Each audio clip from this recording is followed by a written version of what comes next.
No,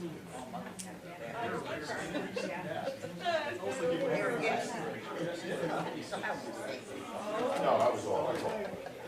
Now they've been here now.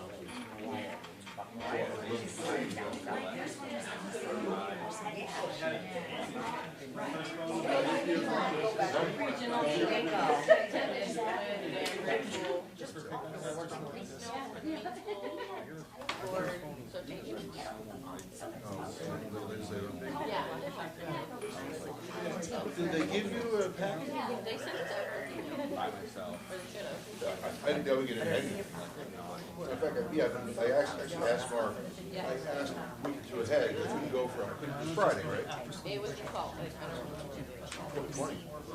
No, so this one was the 12th. Something different. And Okay. it was the update, and it was basically talking about Oh, that thing is.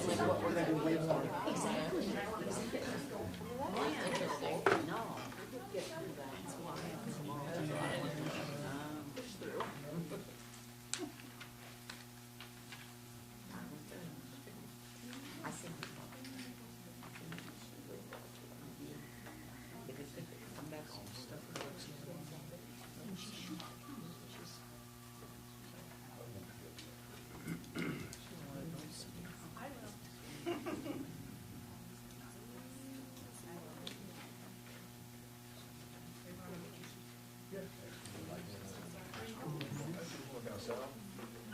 Michelle's brother's down in Alabama.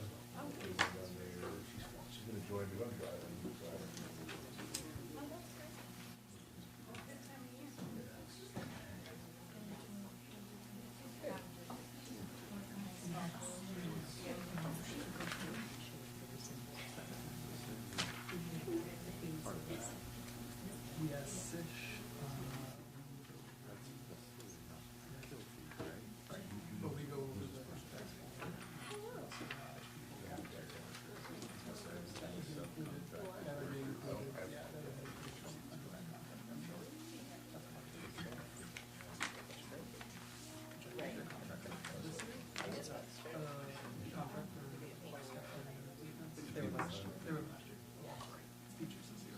Teachers and techs, and secretaries.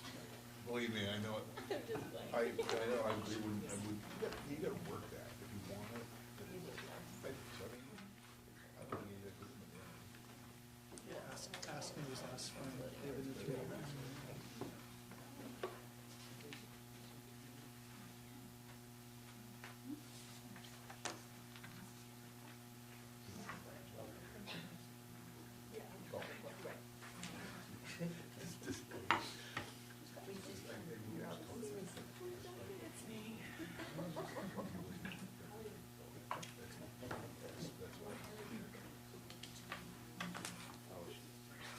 Seriously.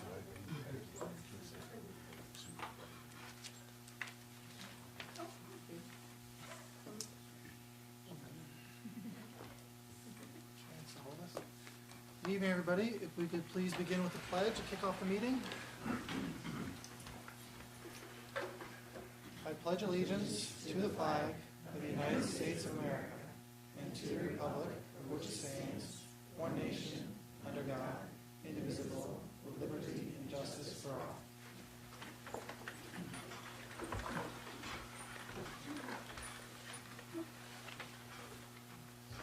All right, our first order of business tonight is election of board officials and officers and election of chairman or chairperson.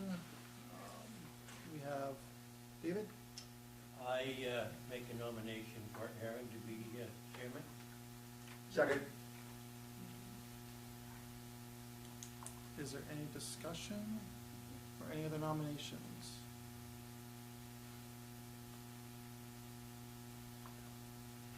Seeing none.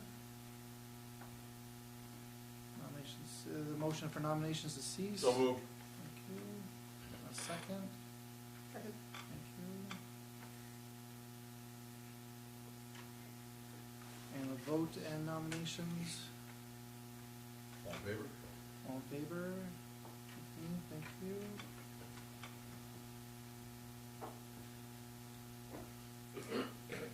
Well, we have one person to to vote on for chair. All those in favor for Aaron to be chair of the school board for this year? Thank you, unanimous. Aaron, you are elected.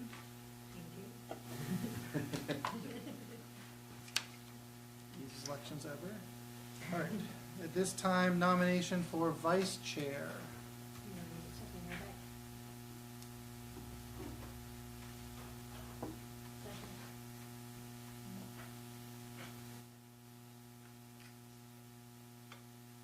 Are there any other nominations? We have Stephanie Herbeck on the floor for now. Okay. A motion for nominations to cease. I'll make that motion. Second. Second.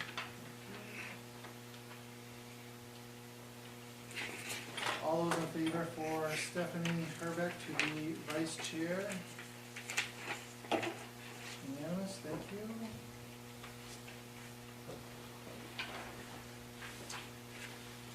And we have election of vice chair pro tempore.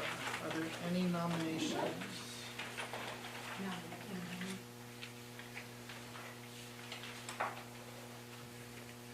I'll second that.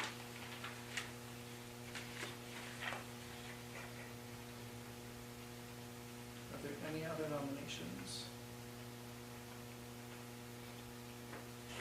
Okay. Motion for nominations to cease. So moved. Second.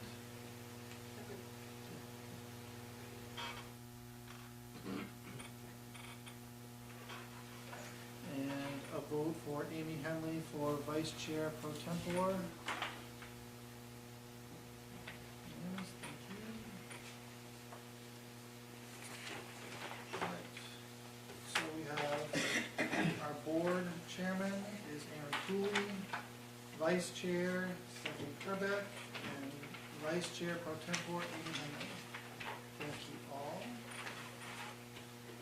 Aaron, would you like to take over the meeting?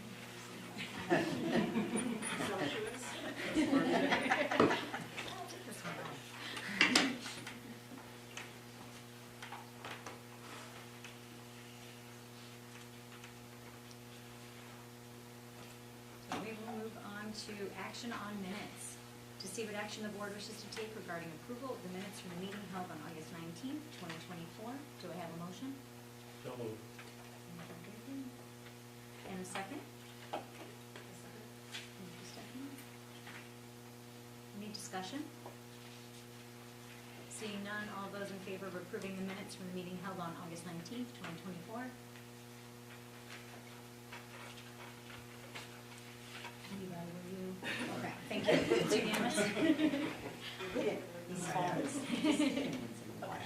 Moving on to citizen comments. Is there anyone here from the public that would like to speak?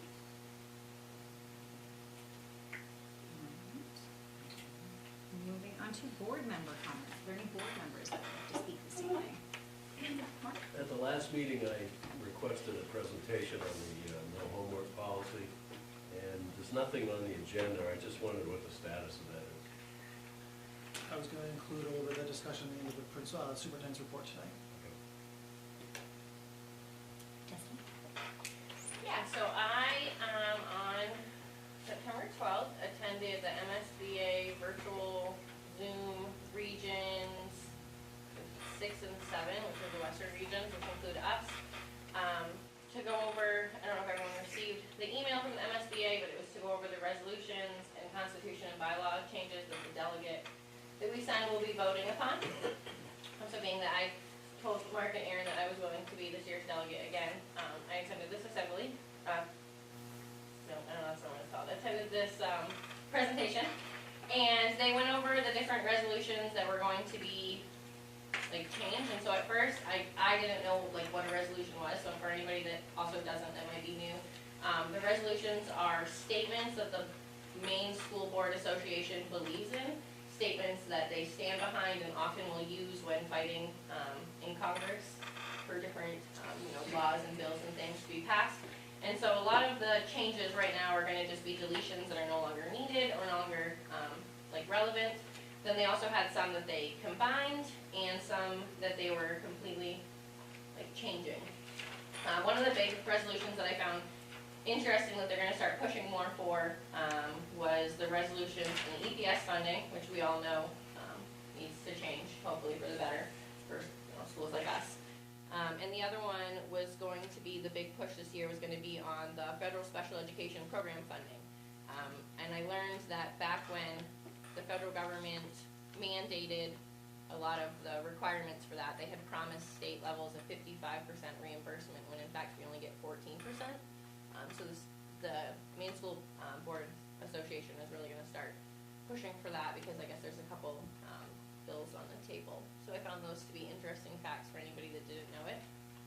So those are some things that we'll be voting on at the Delegates Assembly, as far as like if we want those resolutions to be changed the way that they're presenting. Some of the new resolutions were going to be AI in schools. They are for the use of AI because of, it's an ever-changing world right now, and so that was going to be one of the new ones that was going to be entering. They also went over a couple constitution and bylaws change, which were pretty minimal. So there was going to be a wording change for the makeup of committees in the Constitution.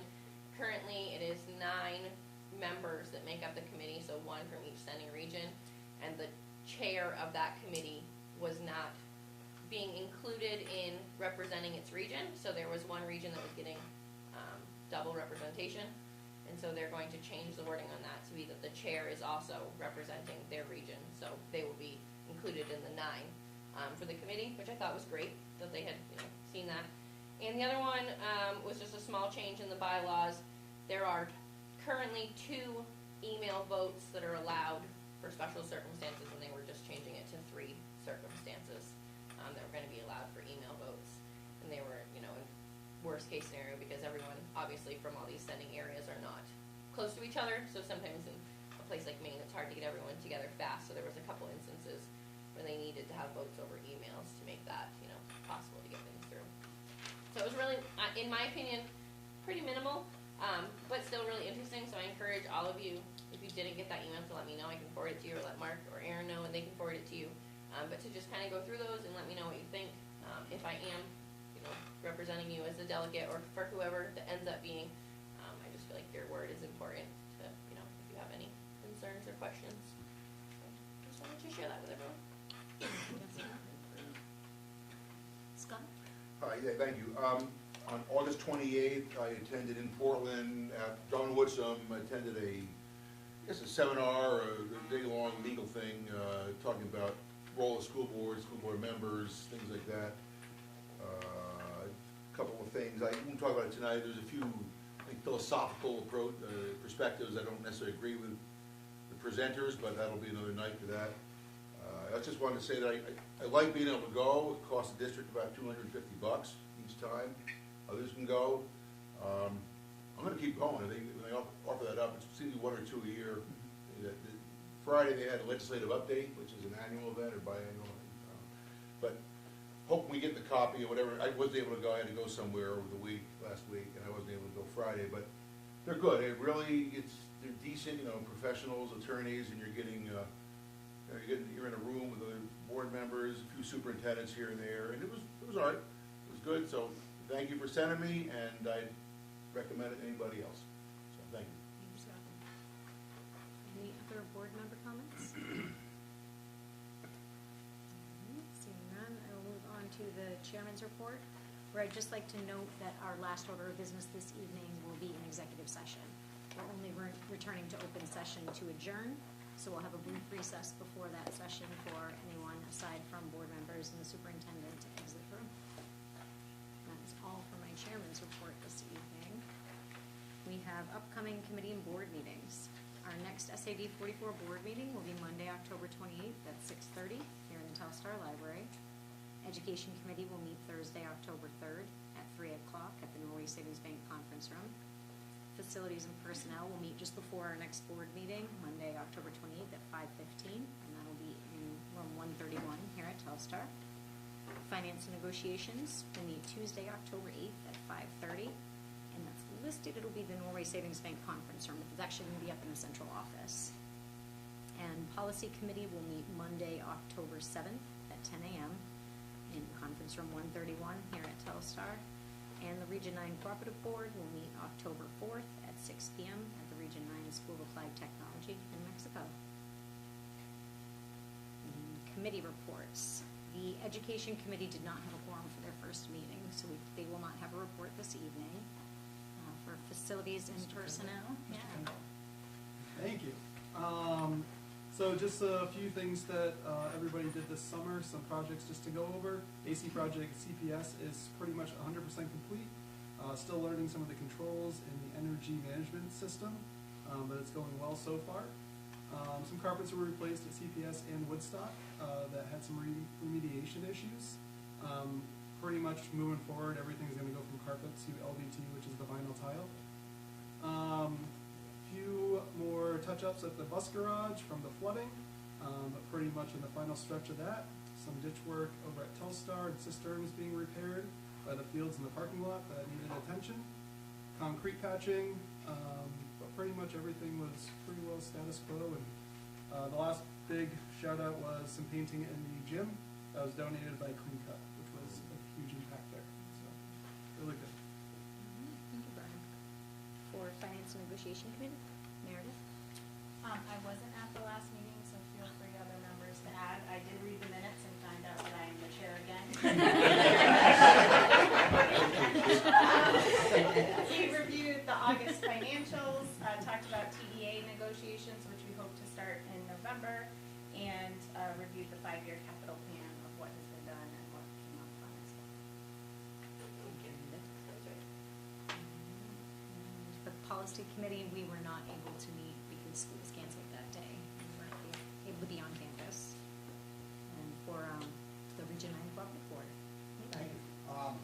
I attended at my first meeting a couple weeks ago.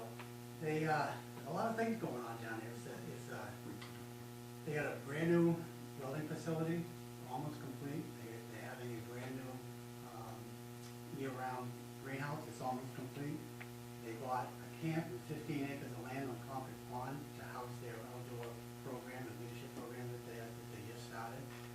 They're going to revamp the building down on Congress Street for the adult ed, so the clientele is mostly based in the Rumford area, and it was difficult for them to get out to the next facility, so they're going to revamp the building down on Congress Street for that. They got an $800,000 grant just to purchase equipment. It's just equipment that's it. And they ended up purchasing a $30,000 fire truck for their fire program, and so it seems to be delivering to the finances down there. Great. But, so anyways, and Norm Plan was, again, for the 83rd year, was elected board chair, so. The numbers, total enrollment as of the first week was 231 students, 43 of them are from Telstar, so, and that was up, right, you said? Yes. Yeah, up from last year. And that's the first week, so it can fluctuate one way or the other. But a lot of good stuff. That outdoor skills program, I don't know how long it's been going on for, but they're already the third most populated program that they have. They had to start from scratch. They had to buy sewing machines, they had to buy canoes, they had to buy four-wheelers.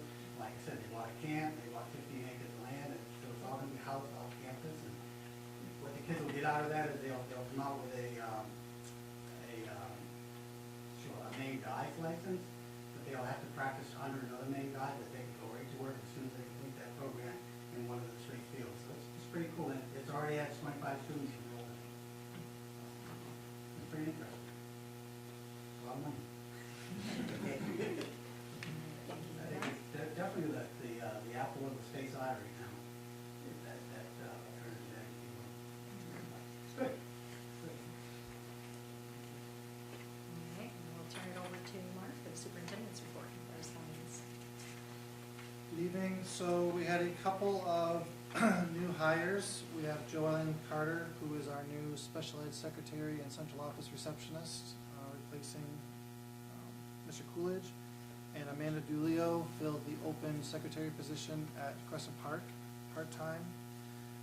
Schedule B appointments, none in the middle school, the high school drama club, Elka Bloss as the advisor, and Lindsay Smith doing the Interact Club. Crescent Park Elementary soccer co-coaches, Crystal Gould and Tara Ingraham. Yearbook is Susan Gordon, and Student Council, Crystal Gould, and Woodstock Student Council, Andrew Howe, and Woodstock Yearbook, Wendy Gates. We have 2 resignations, the first one being Meg Stephen, who is a longtime CPS Title I Ed Tech 3. She'll be retiring at the end of the school year, so June 20th. And Jim Whitman, our Transportation Director, will be done, and his last day is Friday, October 4th, so effective October 5th.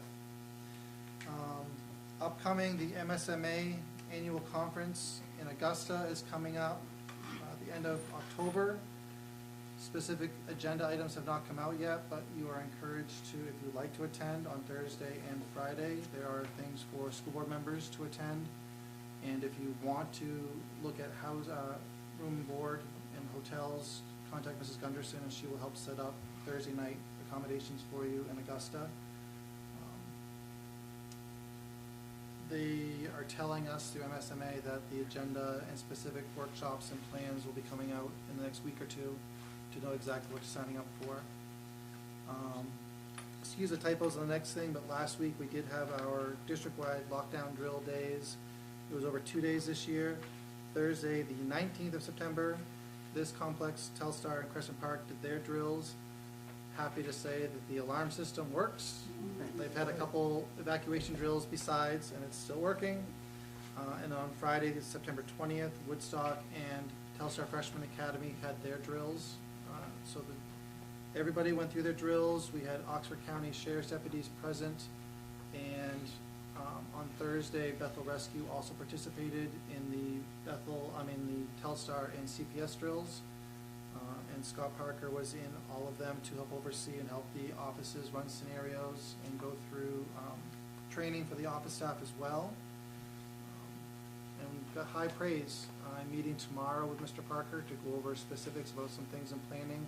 We do have a second drill again in the spring that we'll be doing on our own without Mr. Parker as part of the contract this year, but we have to do 2 lockdown drills a year for state regs for all the kids to go through and do. All the buildings have been working on their evacuation drills, and their plans are all in. And then there's been a few things that started off the school year since our last meeting. Just to go over and review, and if you have any questions, I will do my best to answer them.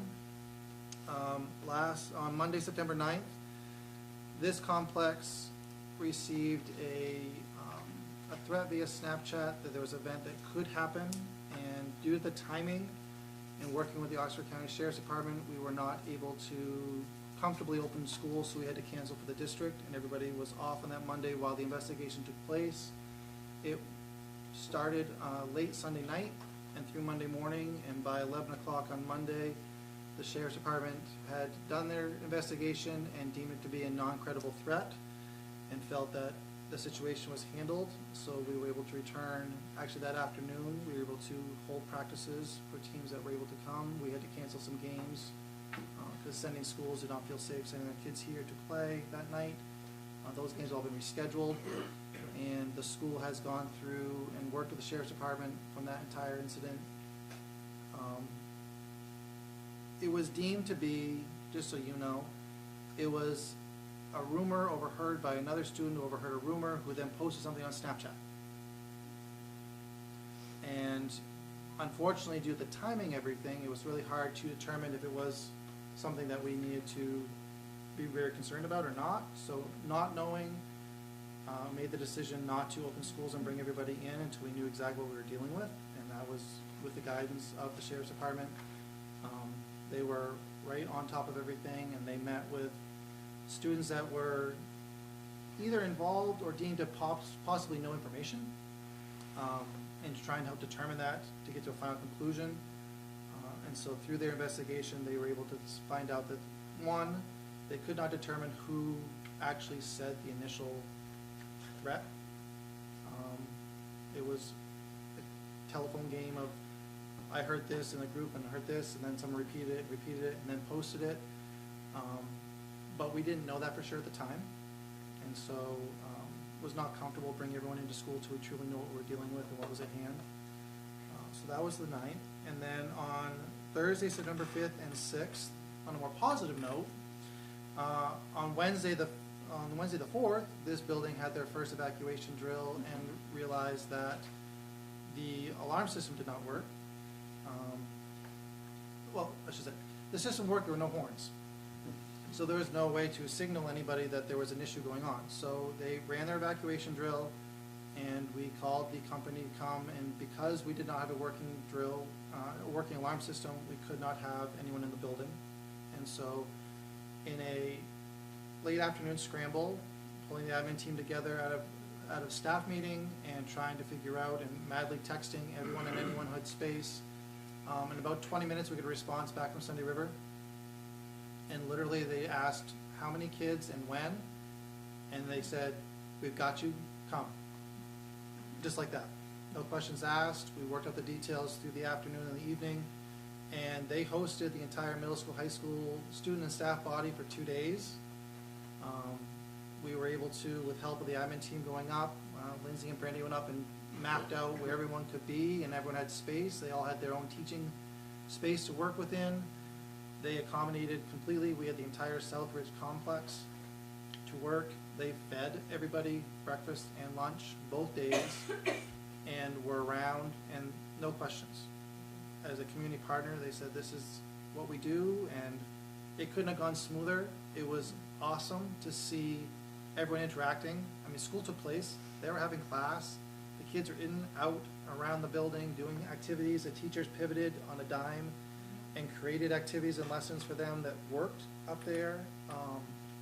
It was very unique. It was actually pretty special considering we were looking at the time, snow days in September,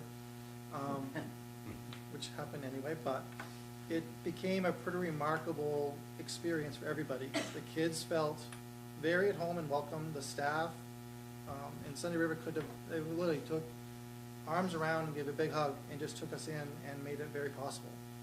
And so very thankful to the team up there who they didn't hesitate. They just said, come and we'll make it work.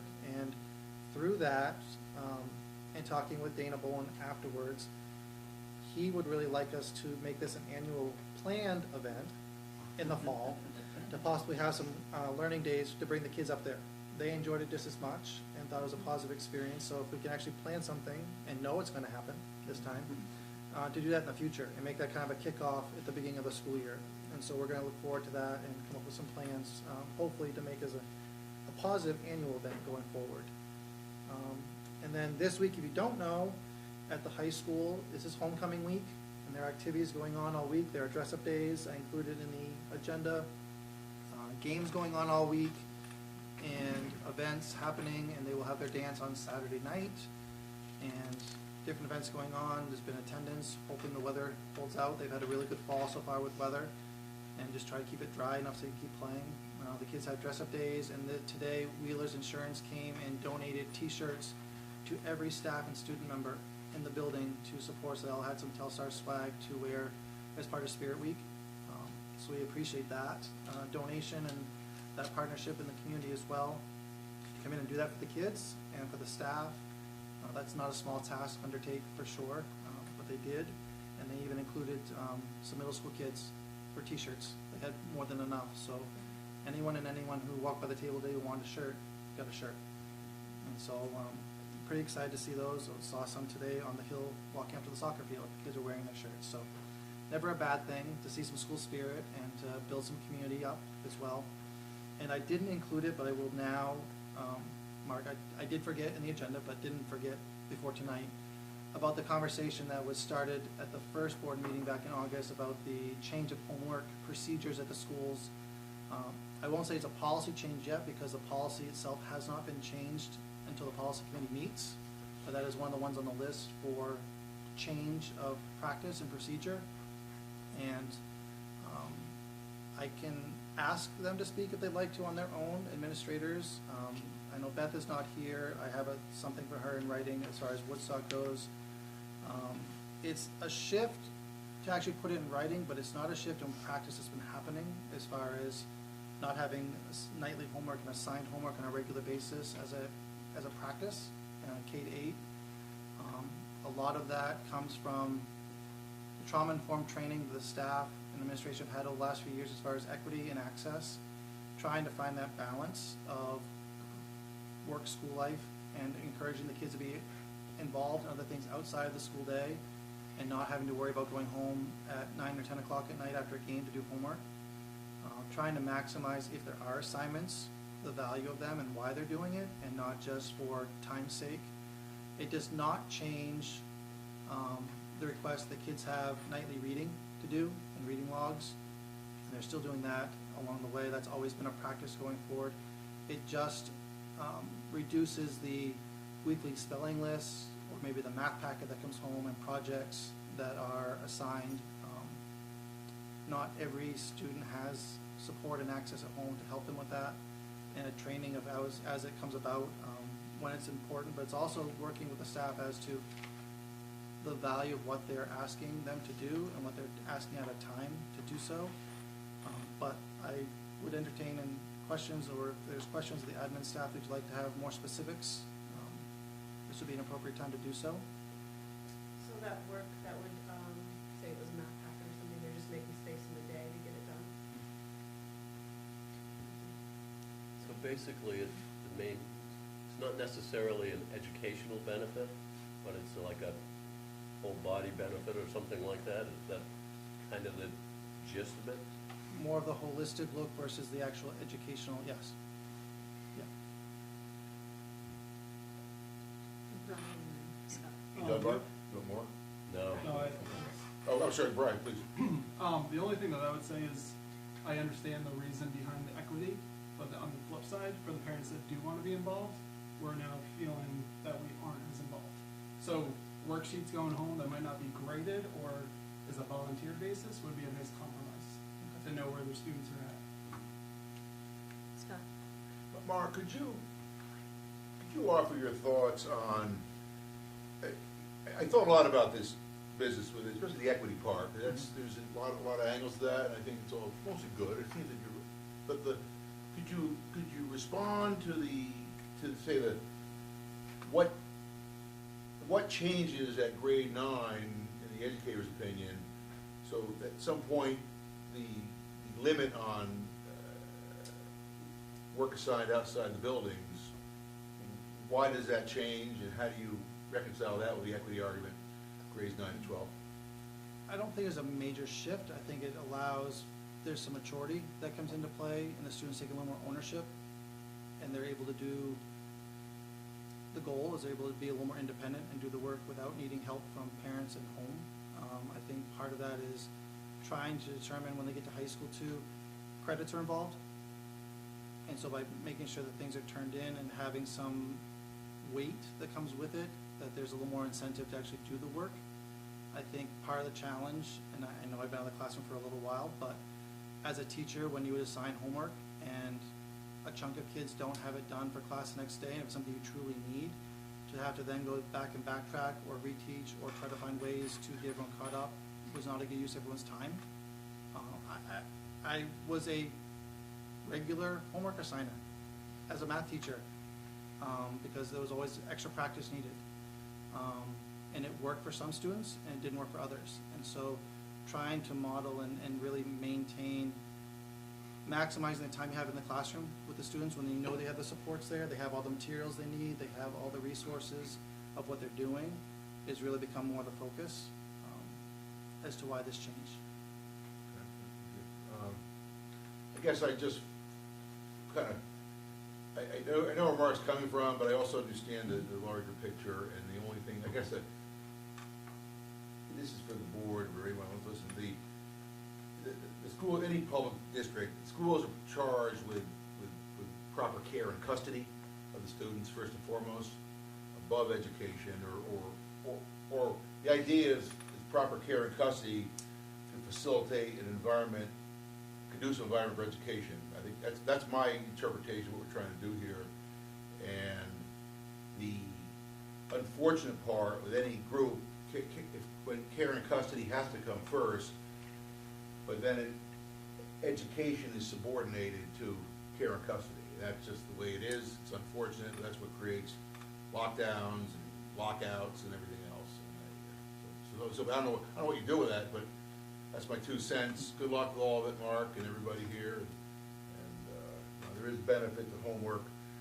On the other hand, if you got no home to work in, so to speak, that's different. That's a whole different animal. So, good luck.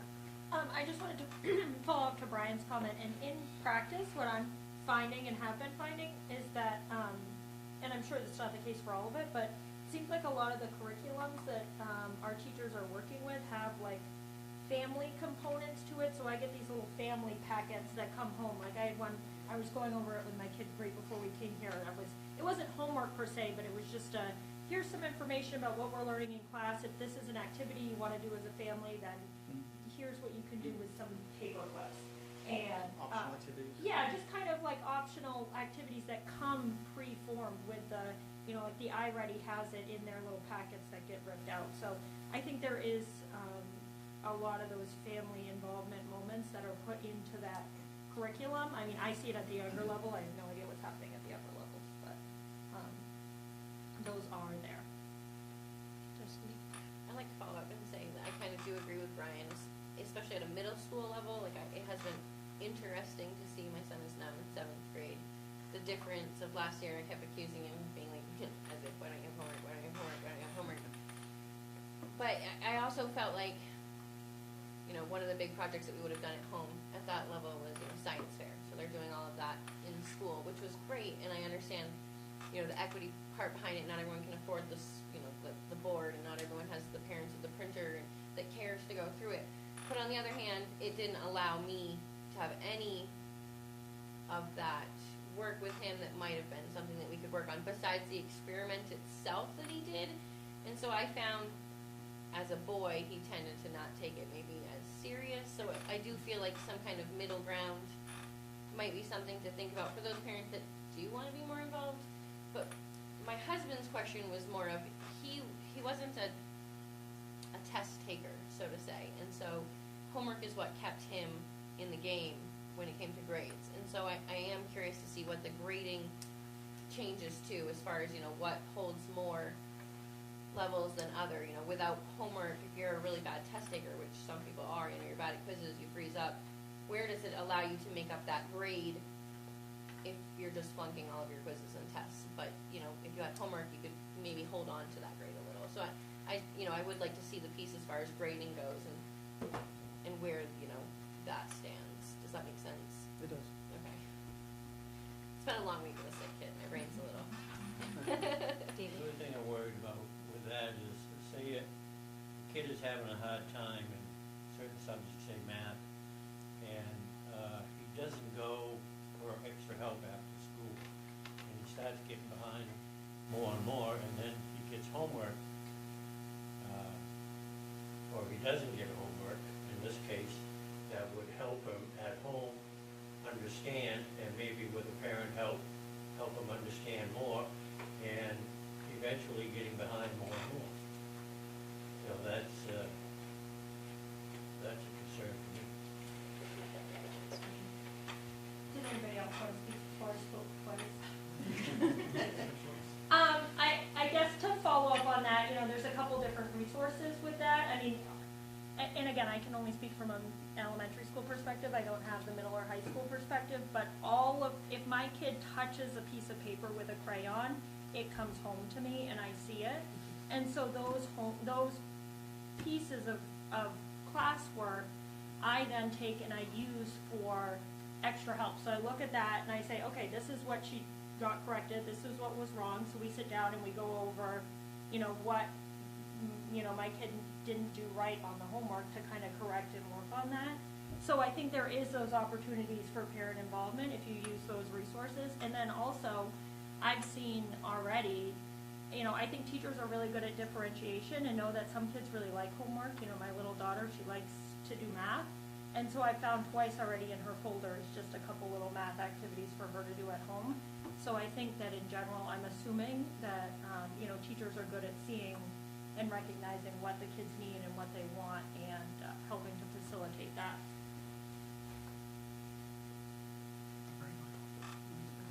Okay. The only thing that I would say is I wish that it was more formal. Like some teachers might do that. Sure. But what I'm saying is I don't see it right now. I have to ask and pry what's going on, what's happening, and be involved in it. The other piece is homework isn't always just homework because you have to do it. It's learning that there's deadlines. How are we teaching the kids now what deadlines are? And you have to get it done by this day. Because by the time they get to 9th grade, all of a sudden, like, you have to do it now, and they've never been involved with that. Yeah. I just want to say, I do think there's other benefits to know homework outside of equity. A lot of it, a little bit you mentioned, like, as an ex-teacher also, there's a lot of just like time lost trying to manage the lack of and the kids doing homework and grading that, and so having that extra time as actual instruction time is helpful. But then I feel like we're saying no homework, but there is homework, which is reading. So I guess that's the part, like, I'm excited about that. I have like one kid in my house that loves to read, but I have another one who really struggles, but like, I feel like they really are taking this serious now. They're like, okay, I have my like 20 minutes, I have to read. And so I maybe a little bit there's a disservice of just being like, oh, it's a no homework policy. When like, to me, the most important thing my kid's gonna get out of elementary and middle school is like being literate and being a good reader. And so, I don't know if a little bit it's a language thing happening here, but that to me seems like a big win if there's a focus on reading and really trying to get kids to read every night. So. I was gonna say, something similar in that it's called the no homework policy, but I don't think that's really representing what is happening because of the reading. But also at the middle school level, just for people who don't have kids in middle school, if you have missing work, you have to get that done at home.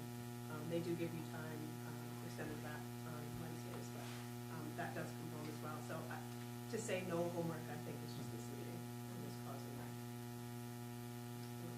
concern. So I believe we went to a different system this year, but, and I can speak, I can't remember if this was for middle school or not, honestly. But for the short in high school, I know we had the opportunity with jump rope, and there's like a new system now.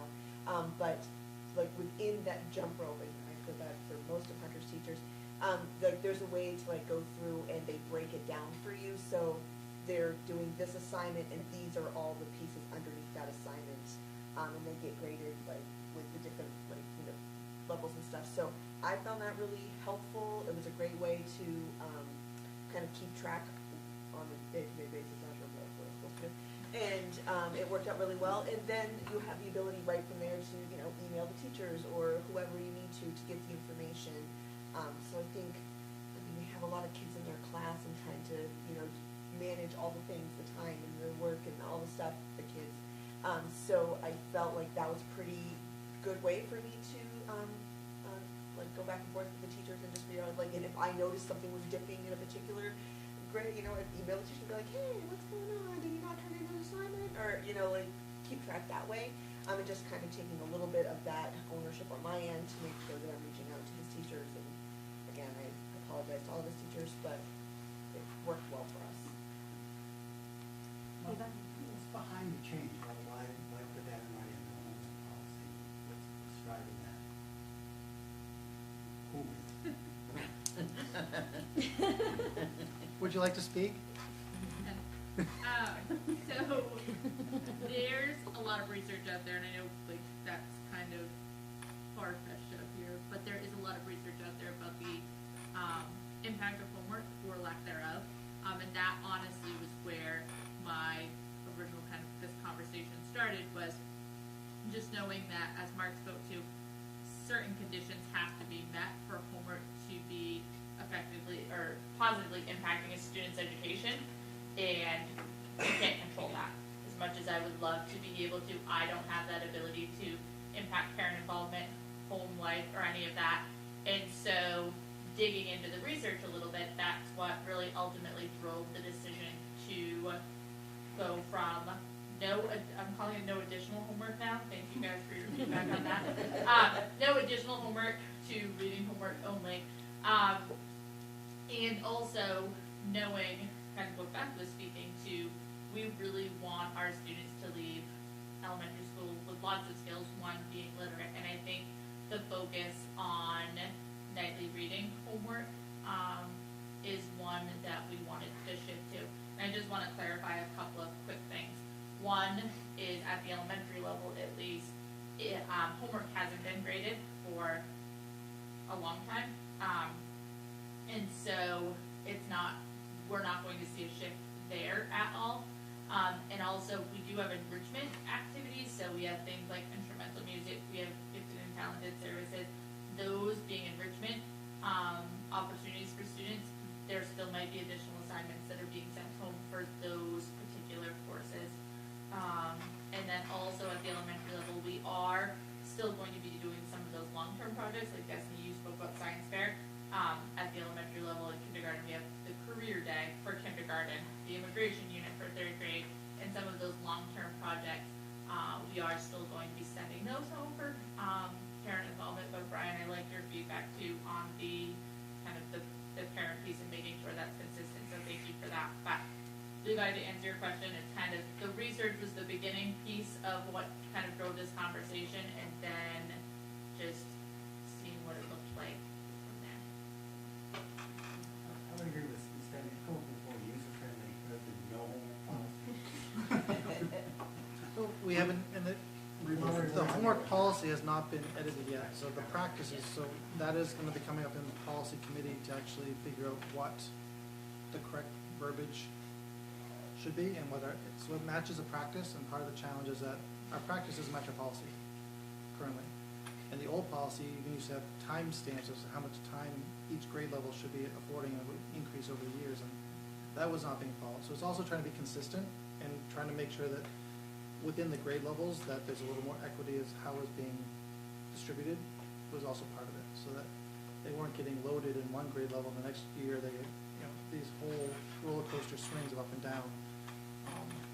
It puts a lot of pressure on kids and families, and depending on how it's being used, and if you hit them at an early age when they get turned off right away to school because of this grind and this fight that it creates, and it really kind of backfires as to what we're trying to build for foundational experiences for them, and to build them up so that they are ready to accept those challenges when the time comes, and be more independent to do it. And just I just think it's worth restating, that some of these things that would have been sent home, the staff is finding time in the classroom to do that homework, just not to send it home. So I just think that's important. I think for me, is my kids in third grade, and to not have to be like, okay, so you've gone to school for this long, and now do I wait to do the homework? Because if I wait, then we get tired, and then we don't want to do it, but if we do it, we're not giving them a break, and so the balance was hard. And then if you have a parent who works late, then you're trying to fit supper in, or play sports, it was kind of hard to juggle all of that stuff, but I find that it's changed the family dynamic a lot, and it's been nice to actually be able to go out and do stuff. Just learning more life skill things, because my kids let's drive a tractor and we know how to run excavators versus let's sit at a table and have to focus more when I've already done that already. Am I allowed to backtrack a little when we're talking about policy and something else that you touched on during this report? Okay, so I was curious if we had a policy in regards to the threat enclosure that happened. If we have policies in regards to children who may be making false claims, as I fear being that, they happened at another school directly after us, the Mount Aram school, and then it happened directly after that at the Oxford school. And I fear that with, the technology world and social media and TikTok, that kids might find this to be a way to get out of school. When I was in middle school, we had a week of bomb threats every day, same time, in the same class. Somebody was trying to get out of school. And so I worry that, that cycle might repeat itself. So do we have a policy in place as far as, what recourse and, punishment might, it was a rumor, heard by rumor, by a student, or, like you described it, but at some point, there's gotta be accountability for children that are causing mass panic, that are causing, sports to be canceled, that are causing parents to lose work, that are causing issues like that. So, you know, I find that it would, you know, is there something at a, you know, main school management level? You know, There's is not there- currently a policy in the books. Okay, It will be more in disciplinary practice and procedure, okay, but there's not a policy. okay. I'd like to work off, or get back to that topic. Margaret, read your memo, I thought it was fine, I would give you, backup. You mentioned some people are not happy about the perception of a lack of communication, and I don't, that's, sometimes you get what you get in life, and I wouldn't apologize at all. You did what you had to do, I don't know what people expect, if they wanna know what's going on in the world of law enforcement, I guess that's, you know, who does know? You know, we have a system for that, there's a judicial system, there's legal, you know, you did what you had to do, and I wouldn't apologize for not getting the word out. I don't know what I'm kind of reading between the lines here, I guess you heard some, I don't know, do people wanna know more details about what you had, or, is it, you know, that's kind of a Monday morning quarterback thing, so. I think you did fine on that, and so, the other thing I had, it should have been under board member comments, your information was fine, the affirmative action officer, Mr. Elliott, as the AAO or whatever it is. State law considers this operation a state-related agency, which is not, I've said that for a long time, that it's probably more of an arm of the state government than it is local. And in Title V somewhere, it talks about there has to be one. We get you read more into the law, what the legislature calls affirmative action isn't. It's more just simply equal opportunity, but without the idea of quotas and that. Although the definition of affirmative action in Title V is misleading, it doesn't jive up with what my read of the law. It doesn't actually jive up. So to the comment from one of the members about maybe different on the homework, maybe it's a little bit different title we're going to use, but I think we're doing a disservice in terms of public perception by calling Mr. Elliott the affirmative action officer when he's actually not that at all. It's more of a Title IX compliance or something. So, but again, good luck with that. The law says it's right there. There's one sentence specifically. It says we got to appoint one, and we've done that, and so that's fine. Thank you very much for that opportunity. Just going off of the part that happened, do we have like a training for the students that they go through when they're here, like how to report things, or is there a number or text that they're able to use? We have an anonymous, he asked like his report. I've gotten, since this actually came out, there's been a couple superintendents that have anonymous tip lines that they've used and free services that we're looking into just to see what we want to put in place. We don't have a formalized system currently, but it's definitely brought about that conversation. Would that be something that the board would have to vote on? It would be brought to the board with research, and that's part of trying to So more gather like a what policy they, kind of situation.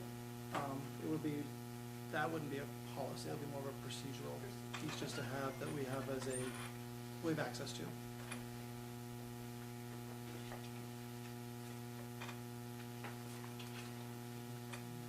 That ends my report. Oh, sorry. Not yet. Just to have, the PTA updates. Yes, and I haven't had a chance to get with the PTA president, so we'll start that next month. Unless you want to. Well, the school store's open for CPS, Okay. so go get some here, I mean, help Nice plugging. support, Good come job. on. I don't know if Stephanie has, do you have anything else to add? I mean, we're gonna have some new fundraisers and stuff coming up. Oh, yeah, so- some cool new fundraisers, Yeah. really just Yeah. keep on keeping on. Yep. And, I mean, the only thing I would like to add is that, many hands makes light work. So the more people that we can get to show up and To all the participate- PTAs. Yeah. Seriously, to all the All the PTAs. PTAs. You know, and More you can count parents. them on your. More teachers. It's kind of discouraging. It is, Yeah, yeah, a little bit. so, many hands makes light work, and, sign up to volunteer. And so we're looking And the for- boosters. The boosters also need volunteering. Don't forget the booster club. Okay, moving on. We do not have any old business to tend to this evening. Are there any proposed adjustments to the agenda? Seeing none, we'll move on to number 3. to see what action the board wishes to take regarding the appointment of a delegate and alternate to the MSMA Annual Delegate Assembly scheduled for October 24th, 2024. Before we entertain a motion, I believe Destiny volunteered to be the delegate. Do we have a volunteer for an alternate?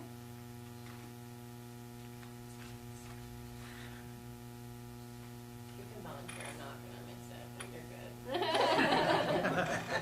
Unless I'm in the hospital, it already marked in the Well, calendar. I'll volunteer as the Okay. alternate then. Okay, so do we have a motion to appoint Destiny, or do we have a motion? I move that Destiny Hughes be appointed as SAD44's MSMA annual delegate for the assembly. Second. And for the alternate as well, we should mention. Well, Aaron Cooley, our chair, yeah. Yeah, and Aaron Cooley is the delegate, alternate. Thank you, Delegate. Scott, and you seconded I'll that, Beth, second. thank you. Any discussion? Seeing none, all of those in favor of the appointment of Destiny Hughes as the delegate and Aaron Cooley as the alternate to the MSMA Annual Delegate Assembly? Thank you. It's unanimous. Number 4, to see what action the board wishes to take regarding approval of the superintendent's recommendation of an appointment to the district's local credential committee, LCC, for a 3-year term. I'll make a motion. Is that you, Destiny? Thank you. Do we have a second? Thank you, Stephanie. Any discussion? So we are required by the state to take care of our own local credentialing for all certification for all of our staff. And this committee is the committee who does that. They cover all of the ed techs and teachers with the state. These 3 ladies, Tara Ingraham, Erica Fujimaki, and Susan Gordon, have all been on the committee prior. This is for a 3-year term, and Tara also serves as one of the co-leaders of this committee. So they meet monthly outside of regular staff meetings, and they help all the staff track their research hours and credits that they need to have before their 5-year license is up each year to submit back to the state. So the state used to take it, and now they put it back on all the locals, all the local districts to take care of their own. Any questions? Scott? There's stipends associated with this? There Stipends? are, yes. 1,500? It is, it's 1,500 for the 2 co-leaders, and it's a little bit less for the others. I can look it up. That's fine, I'm also Yeah. thinking, that's why. Small stipends. Ballpark work. Small stipends, yes. Ballpark work. Since the state used to do it, did they give any money to offset? us taking that? You're such a high Any further discussion? Seeing none, all those in favor of approval of the superintendent's recommendation for the appointment of the LCC for a 3-year term? It's unanimous, thank you. Number 5, to see what action the board wishes to take regarding approval of the superintendent's recommendation of curriculum leaders for the 2024-2025 school year. Do I have a motion? Thank you, Stephanie. Second? Thank you, Marcy. Discussion? Same question. Yes, they do get a stipend for this. This is something they do outside of their meeting duties. They work with our curriculum director, Mr. Twitchell, and they go back and lead their monthly, for the most part, monthly staff meetings with their departments, do the curriculum work they have to do. I will abstain from the vote. Okay. State a reason, please.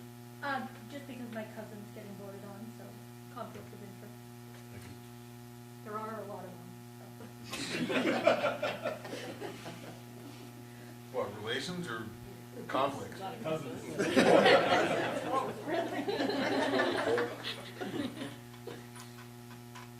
Any further discussion? Seeing none, all of those in favor of approval of the superintendent's recommendation of curriculum leaders for the 2024-2025 school year? Thank you. Number Number 6, to see what action the board wishes to take regarding approval of the TPEG, Teacher Evaluation and Professional Growth Handbook for the 2024-2025 school year. Do I have a motion? I'll make a motion. Thank you, Destiny. Do I have a second? Any discussion?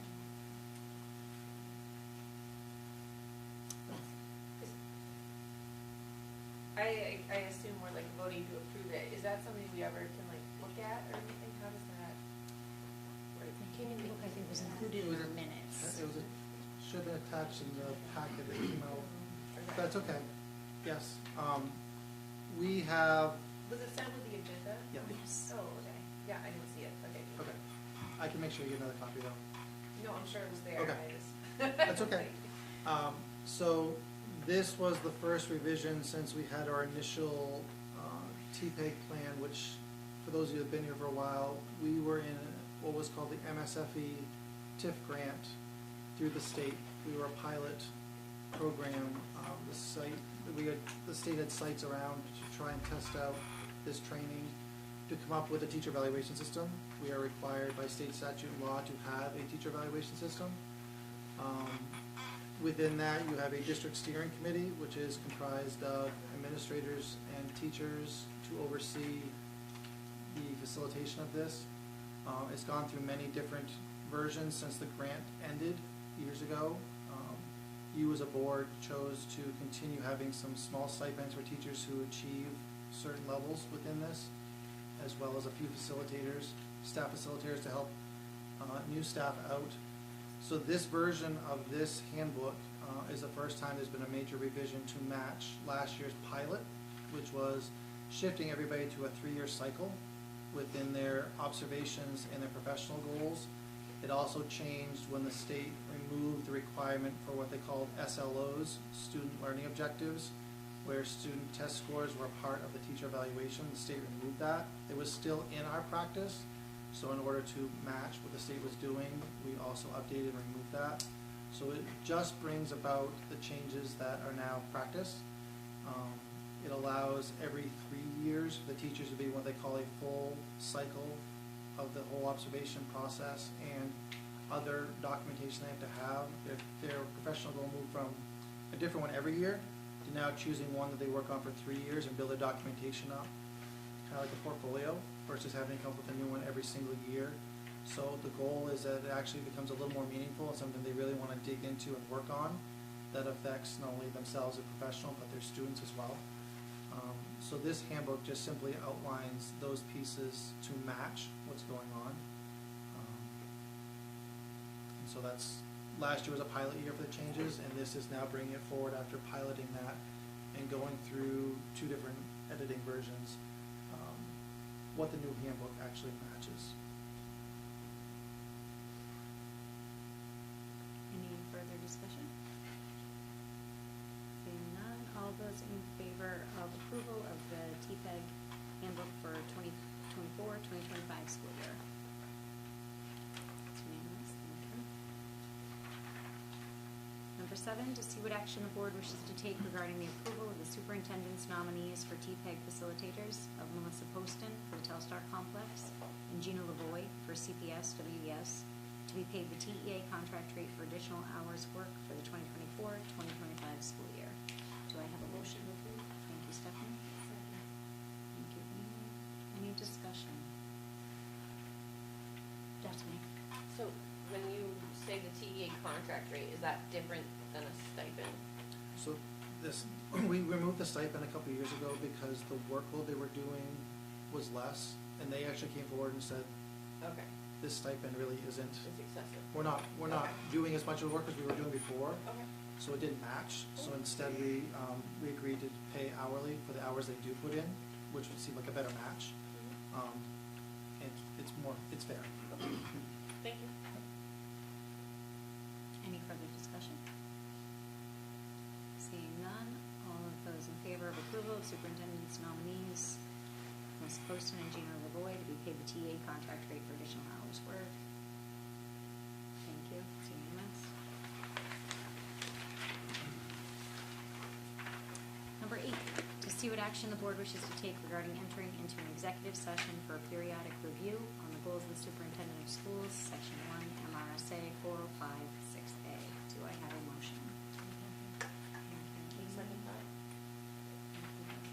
Any discussion?